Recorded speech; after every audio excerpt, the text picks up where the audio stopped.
నేనంటాను, సోమవారము నుండి శనివారం వరకు ఎన్నో పరిస్థితులు నిన్ను నలగొట్టి, ఎన్నో పరిస్థితుల ద్వారా నలిగిపోయి, ఎన్నో పరిస్థితుల ద్వారా కన్నీరు పాలైపోయి, ఎందుకు ఈ బ్రతుకు అనుకొని ఆదివారం దేవుని సన్నిధికి దుఃఖముతో, వేదనతో, ఓటమి పాలైపోయి ఇక్కడికి వచ్చి దేవుని సన్నిధిలో కూర్చున్న తర్వాత తన మందిరములో తన ద్వారా నీ హృదయమును బలపరిచే ఒక ఆహారమును దేవుడు నీకు ఇచ్చినప్పుడు నువ్వు కీర్తనలు పాడి ఆయనను నువ్వు గణపరచొదువుగాక. ఎందుకు ఈ బ్రతుకు? చావడమే మంచిది. ఎంతకాలం ఈ దారిద్రాన్ని అనుభవించాలి? ఎంతకాలం ఈ శాపాన్ని అనుభవించాలి? ఎంతకాలం నేను ఇంకా నలిగిపోవాలి?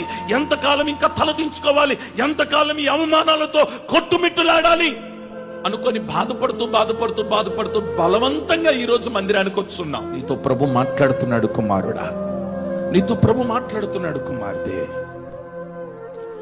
ఎందుకు ఈ బ్రతుకు అనుకొని ఇక్కడికి వచ్చున్నావు. నీ హృదయంలో ఒక కృంగుదల. బయటికి ప్రజలందరూ నిన్ను చూడడానికి చాలా ముచ్చటగా కనబడుతున్నావు, ఏమంటే ప్రశాంతంగా కనబడుతున్నావు, ఏ సమస్య లేనట్టుగా కనబడుతున్నావు, కానీ గుండెల నిండా వేదనతో ఇక్కడికి వచ్చున్నావు. సహోదరి, ఓటమి పాలైపోయి ఇక్కడికి వచ్చున్నావు.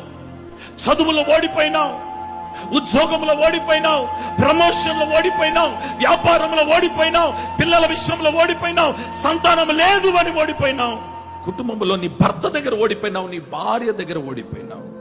ఓటమి పాలైన నీ జీవితం, నలిగిపోతున్న హృదయముతో, పగిలిన హృదయముతో ఈరోజు దేవుని మందిరములో నువ్వు అడుగు పెట్టున్నావు. నీతో ప్రభు మాట్లాడుతున్నాడు. ఒక ఆహారాన్ని క్రొత్తగా ఆయన పుట్టించున్నాడు ఈరోజు. అది ఎలాంటి ఆహారము తెలుసా?